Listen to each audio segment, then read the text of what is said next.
Now let's move to our next division here. We have the NFC East. So we're going to start with the team with the worst or best draft pick, I should say, in the NFC East, and that's the New York Giants. So here we go. New York Giants, effective cap space, negative 5 million in effective cap space. It's a very bad number to be as bad as this team is. Draft picks, 7 picks, but just two in the top 100. That is a heck of a mug there, Ben. My God, look like out of a candle holder. Uh, 7 picks, but just two in the top 100 for the Giants. Picks 5 and 37, then 105, 143, 185, 191, 192. So that all sounds real dire, right? Talking about a team with the fifth overall pick, things went so bad, and they are negative 5 mil in cap space and have 2 picks in the top 100 is rough. But John Harbaugh makes us feel much better. So let's start at the bottom of the roster with what we're going to do to get cap compliant. Graham Gano, Devin Singletary, James Hudson, gone. That's going to clear 15 million cap space easy. Now I have some bigger decisions to make. Dexter Lawrence, Kayvon Thibodeau, Bobby Okereke. Three big names on this defense that I had high expectations for. Simon, probably also the New York Giants, but severely underperformed the last couple of years. Thibodeau's on his 5th-year option, so all of his money is guaranteed unless we can trade him. I'm betting we can get a third round pick for him and clear an additional 14.5 million in space. So I'm going to do that. I'm going to fill in that gap between 37 and 105 by trading Thibodeau. Next, instead of cutting Okereke, I'm going to restructure Brian Burns and create almost an additional 16 million in cap. So now I've gotten to about 40 million in cap space and added a draft pick. I feel really good about what I can do with that. From here, I can make things happen. In addition to that, last year's starting slot receiver, right guard, right tackle, linebacker 2, and CB2 are all free agents. I have an in-house option that I'm going with at right guard. However, it's second-year player Marcus Mbao, who we both like. Now, on top of that, I do need an upgrade at center and tight end, even though I have guys on the roster for that. So that's a lot of things going on with this roster. But I'm going to cut those lower level guys to create some cap. I'm going to try to trade Thibodeau, and I'm going to go ahead and restructure Brian Burns. In free agency, I'm going to roll all that money into bringing over just about as many Ravens free agents as I can. Priority one, I've mentioned him before on this pod, is Tyler Linderbaum. Getting him to not only improve the play of the line, but also be a force field and eagle eye for Jackson Dart is a must for me. After that, I have to decide between Isaiah Likely as a quote unquote external guy and Wan'Dale Robinson as a quote unquote internal guy. I want one of those pass catchers to be in New York next year, and I'm going to lean Likely since I have two useful to very good receivers in Slayton and Neighbors. There's no good way to create cap space by moving on from Slayton, so the Giants are just going to have to keep him once again for another year and be okay with a pretty good wide receiver on the roster for not bad money. If I can't get Likely for one reason or another, I'll go back to trying to get Wan'Dale Robinson.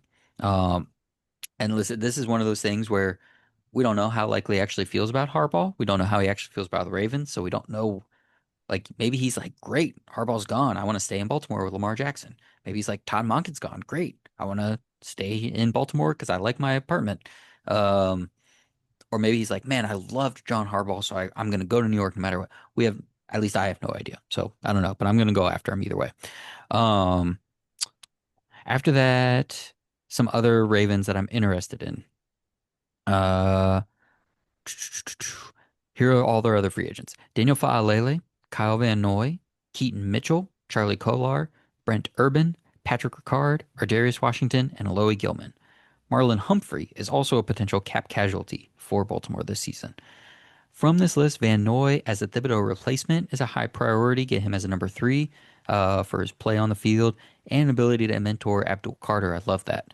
Marlon Humphrey, if he becomes available, would be a great CB2 for us. Ricard could really help in the run game, and reuniting him with Greg Roman just seems like a perfect opportunity. Um, Washington, Mitchell, and Kolar would be more depth, and Urban would be more of like a training camp mentor guy before I offer him a coaching job at cutdowns instead of just cutting him outright. Faalele, don't have a spot for him on the roster, and I don't think Gilman would actually leave Baltimore. I think he gets to stay where he was just traded, but reunites with Jesse Minter. I think that makes a lot of sense. So I'm going to try and fill in edge three, CB2, and center and tight end upgrades via free agency there. In the draft, the holes that are left are right tackle and linebacker. Right tackle, I'm addressing at five. I have a really good feeling that Spencer Fano or Francisco Mauigoa are going to be available there, and I'm going to take either one, plug them right in at right tackle. The Raiders are going to go Mendoza at one. Then there's New York at two and Tennessee at four. They both have young right tackles already that were first round picks. So Arizona could take one of those guys, and I think we get the other one at five, and we're going to be happy with it. At pick 37, I'll start looking at linebacker. This could be a great CJ Allen or Anthony Hill Jr. spot. With my pick that I acquired for Thibodeau, I'm looking at a wide receiver to replace Wan'Dale Robinson. Antonio Williams out of Clemson would be a perfect replacement as a shifty slot receiver type. His crazy would also match the crazy that the team is building with, Dart and Scatabo, and I just think that would be perfect for the and Harbaugh, talk about his crazy. The vibe we're building there, I think Williams would fit perfectly with. And then at 105, I'll look for a young corner to develop behind Humphrey because he still gets burned deep. He has his good moments, and he's probably better at the slot at this point. But I have a slot that I like in Drew Phillips. But I think I can get Humphrey out there for a year and draft his future replacement maybe at 105. Ben, how do you feel about this plan for New York? Let me address the what I thought was the obvious thing, and that is the idea of bringing over some Baltimore Ravens guys, as many as possible, right? In general, I've seen people try to do that before at the NFL level, and in general, I don't like it. But in this case, I love it. So let me talk about why I usually haven't liked it, and that is usually you have an assistant going from one successful place going to a place that hasn't been successful and trying to pull over some of those players and try to copy what they did at the other place. And that usually doesn't work. We've seen it twice at least where people left the Patriots and tried to establish the Patriot way Hmm. at some other location, which is difficult to do, first of all, because you don't have Belichick's brains or Brady's arm, right? But even then, what they basically ended up doing was pulling up ex-Patriots players that the Patriots didn't want to play anymore and overpaying them, which is actually the opposite of the Patriot way. So, that's one reason why a lot of that stuff didn't work. It's flooding the college ranks right now. We are seeing so many successful programs right now where they hire coaches from a lower division school, and those coaches drag about half the team with them to that higher division school, and it is usually been very successful at the college level. We haven't seen it as much at the NFL level, but I love it here with Harbaugh coming over from the Ravens. He's established his own success there in Baltimore, and those players have been successful in Baltimore. And then you add that to what is at least some sparks of promise here in New York and some younger players. I think that's a great mix, and I think that will absolutely totally work here. So that's a great kind of a start here for the New York Giants' first offseason under Harbaugh.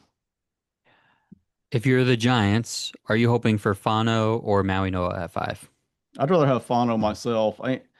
I'm not suggesting that Fano is brilliant at pass blocking, but he holds up, and that's an important difference. And if you watch him, of course you have, if you watch him at run blocking, it's just so much fun to watch him do that. So, a guy who's brilliant at run blocking in terms of athleticism, pull in, trapping, zone blocking, wherever you want him to go, he's going to go do it, and he'll hold up at pass blocking. That's the guy I would prefer. Is there a different thing you would do at five for them? I know some people think like wide receiver would be interesting, especially with neighbors coming off the injury. Or would you go another way? I would be wide open. The Giants are one of the teams I would be wide open with almost any direction they went because they could use the help. They could use the help in several different places. Adding Carnell Tate to this offense or Jordan Tyson, I would prefer Hmm. Tate, but Tate or Tyson, either one would help. Neighbors is still a very good receiver when healthy, but it's probably going to take him a little bit of time to work back into shape. You'd love to have Jackson Dart get all the help he can get too, right? I mean, if we're going to add receivers to the Kansas City Chiefs for Patrick Mahomes, why wouldn't we do it for Jackson Dart here in the New York Giants, right? But offensive line makes a ton of sense here as well.